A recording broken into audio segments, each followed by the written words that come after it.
Hi viewers, আপনারা সবাই কেমন আছেন? আশা করি সবাই ভালো আছেন। একটি সরকারি চাকরি নিয়ে বিজ্ঞপ্তি নিয়ে হাজির হলাম। দেখেন অফিসিয়াল গ্রুপ নিবে আপনার এদিক দিয়ে 40 জন। আপনি এসসি পাস করলে আবেদন করতে পারবেন। কম্পিউটার পদে এদিক দিয়ে 1 জন, এদিক দিয়ে আবার 6 জন, এদিক দিয়ে আবার 25 জন, এদিক দিয়ে 2 জন। এভাবে একটি নিবেদন প্রকাশ করেছে গণতন্ত্র বাংলাদেশ সরকারের অর্থ মন্ত্রণালয়ের অধীনে। অবশ্য সবাই কম বেশি সবাই জানেন অর্থ মন্ত্রণালয় সম্পর্কে। তো আমি মনে করি এটি একটি রাজস্ব খাতভুক্ত একটি চাকরি। এটি একটি সরকারি চাকরি। তাই আমি মনে করব যাদের ন্যূনতম এসএসসি, এইচএসসি এবং স্নাতক ডিগ্রি পাশের সার্টিফিকেট আছে তারা অবশ্যই সরকারি চাকরির জন্য আবেদন করবেন। কিন্তু আপনার মনে স্বপ্ন থাকতে হবে যে আমি সরকারি চাকরি করব এবং ওই জন্য আপনি পরিশ্রম করতেছেন। পরিশ্রমের সুফল আপনি অবশ্যই পাবেন। তো যাক কথা না বাড়িয়ে আমি পুরো চাকরিটা একবার ইজিতে আপনাকে বলে দিচ্ছি। এটা একটি গণতন্ত্র বাংলাদেশ সরকারের অর্থ মন্ত্রণালয়ের একটি নিয়োগ বিজ্ঞপ্তি। এখানে প্রথমে 1 নাম্বার পোস্টে যেটা নিয়োগ দেবে সেটা হচ্ছে দেখেন 1 নাম্বারে কম্পিউটার পদে লোক নিয়োগ দেবে। সেখানে 2 জন লোক নিয়োগ দেবে। এই পদে যদি আপনি আবেদন করতে চান, আপনাকে একটি বিজ্ঞান বিভাগ থেকে একটি স্নাতক বা ডিগ্রি পাস করতে হবে। পাশাপাশি আপনার কম্পিউটারে ভালো মান অভিজ্ঞতা থাকলে আপনি প্রথম পদের জন্য আবেদন করতে পারেন। 2 নাম্বারে যেটা বলছে দেখেন 60 ক্ষুদ্র কাম কম্পিউটার অপারেটর 25 জন লোক নিয়োগ দেবে। অনেক বড় একটা নিয়োগ, 25 জন লোক নিয়োগ দেবে। আপনাকে স্নাতক ডিগ্রি পাস করতে হবে, যে কোনো বিভাগ থেকে পাস করলে হবে। কম্পিউটারের বেসিক ধারণাগুলো আপনাকে জানা থাকতে হবে। যেমন আপনার কম্পিউটার প্রতি মিনিটে এখানে বলে দিছে ইংরেজিতে 70 এবং বাংলাতে 45 এবং নিচেও একটা দিছে সেটা হচ্ছে ইংরেজিতে 30 এবং বাংলা 25 এবং কম্পিউটার ওয়ার্ড প্রসেসিং, ইমেল, এগুলো ফ্যাক্স ট্রান্সফার, এগুলো সম্পর্কে আপনাকে মানে কম্পিউটার যে বেসিক ধারণাগুলো আছে ওগুলো সম্পর্কে আপনাকে প্রথমে জানা থাকতে হবে। এরপরে দেখেন যেটা আছে আপনার 3 নাম্বারে অফিস সহকারী কাম কম্পিউটার ক্ষুদ্র করে এখানে 6 জন লোক নিয়োগ দেবে। এখানে আপনি উচ্চ মাধ্যমিক মানে এইচএসসি পাস করলে আপনি আবেদন করতে পারবেন। কম্পিউটার যোগ্যতা বলতে সেটা হচ্ছে আপনার বাংলা 20, ইংরেজি 20, প্রতি মিনিট টাইপিং। কম্পিউটার চাকরিগুলোর মধ্যে সবচেয়ে যেটা মোস্ট ইম্পর্টেন্ট সেটা হচ্ছে আপনাকে টাইপিংটা দেখবে। আপনি কত স্পিডে টাইপ করতে পারেন। এটা হচ্ছে সবচেয়ে মোস্ট ইম্পর্টেন্ট এবং আপনার যদি এখন কম্পিউটার যোগ্যতা নাই থাকে কিন্তু এই সকল সার্টিফিকেট থেকে থাকে যেমন স্নাতক ডিগ্রি বা এসএসসি বা এইচএসসি পাশের, তো এগুলো থাকলে আপনি আবেদন করতে পারেন। যদি এইচএসসি পাশের সার্টিফিকেট থাকে আপনি পদ অনুযায়ী দেখে আবেদন করতে পারেন।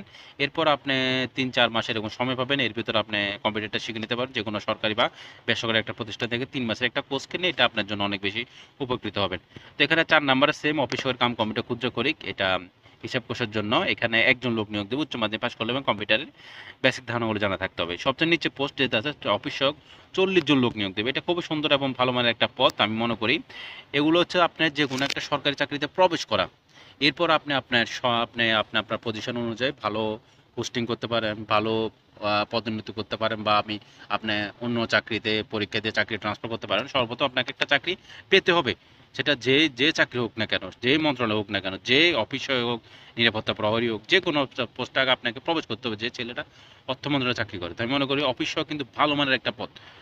আপনার চাকরি কথা কেন অর্থ মন্ত্রণালয় অফিস সহক এটা বর্তমান সরকারি বর্তমান এই কনটেক্সটে আপনার একটা সরকারি চাকরি পাওয়া মানে অনেক টাফ। এটা অনেক ক্যান্ডিডেট এই 40 জনের মধ্যে না হলে আপনার একবারে না হলে 10,000 উপর আবেদন করবে। তো আপনাকে এর ভিতরে আপনাকে চাকরিটা পাওয়া অনেক টাফ। বর্তমানে সরকারি চাকরির মধ্যে আপনার কারাপশন মানে নাই বললে চলে। বর্তমানে প্রত্যেকটা সরকারি চাকরি কিন্তু একবারে নিজের যোগ্যতা হবে, নিজের কতটুকু পড়ালেখা করছেন, কতটুকু প্রিপারেশন নিয়েছেন এই অনুযায়ী আপনার সরকারি চাকরি হবে। তো আমি ভিডিও মাঝে একটা কথা বলি, আপনারা যদি কোন চাকরির জন্য কি বই পড়তে হবে এ নিয়ে আমি একটা ভিডিও নিয়ে আসবো। অবশ্যই আমি লাইভে আসবো। তো আপনাদেরকে বলে দেবো। আপনারা যদি বলেন ভিডিও করার জন্য একটা ভিডিও বানানোর জন্য আমি অবশ্যই ভিডিও বানাবো। তো আমি খুব শীঘ্রই একটা ভিডিও আপনাদের মাঝে আসবো কিভাবে আপনারা কোন বই পড়লে বা কি পড়লে আপনারা সরকারি চাকরিতে দ্রুত পেতে পারেন।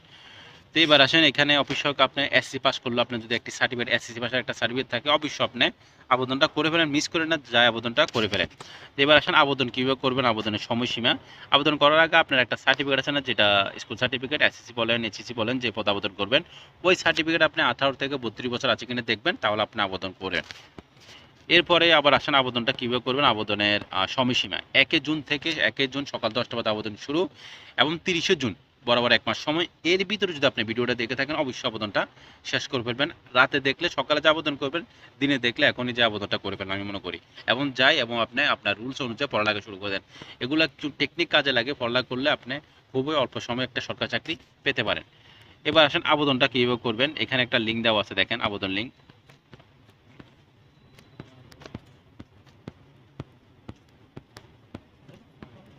এ হলো আবেদন লিঙ্ক। এখানে একটা আবেদন লিঙ্ক দেওয়া আছে, দেখেন একটু 1 মিনিট।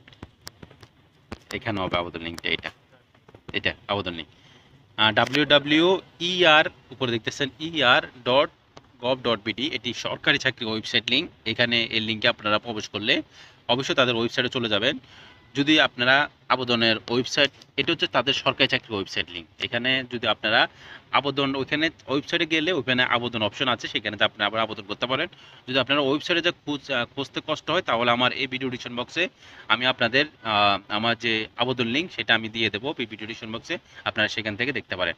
যারা ফেসবুক থেকে দেখতেছেন আমাকে কমেন্ট করলে আমি আপনাদেরকে সেই লিঙ্কটা দিয়ে দেবো। আর তাছাড়া এখানে আবেদন এই ওয়েবসাইটে প্রবেশ করলে আপনারা সরাসরি অর্থ মন্ত্রণালয়ের যে একটা গভর্নমেন্ট ওয়েবসাইট আছে ওইখানে প্রবেশ করবেন। ওখানে আপনারা নিজেরা দেখতে পারবেন কোথায় আবেদন অপশন আছে, সেখান থেকে আপনারা আবেদন করতে পারবেন। ভিডিও সংক্রান্ত কোনো কিছু বুঝতে অসুবিধা হলে অবশ্যই আমাকে কমেন্ট বক্সে কমেন্ট করবেন। যারা ফেসবুক থেকে দেখতেছেন অবশ্যই আমাকে মেসেজ দিবেন, আমি আপনাদেরকে যথেষ্ট হেল্প করার জন্য চেষ্টা করব। Thank you so much for my watching video. Thank you.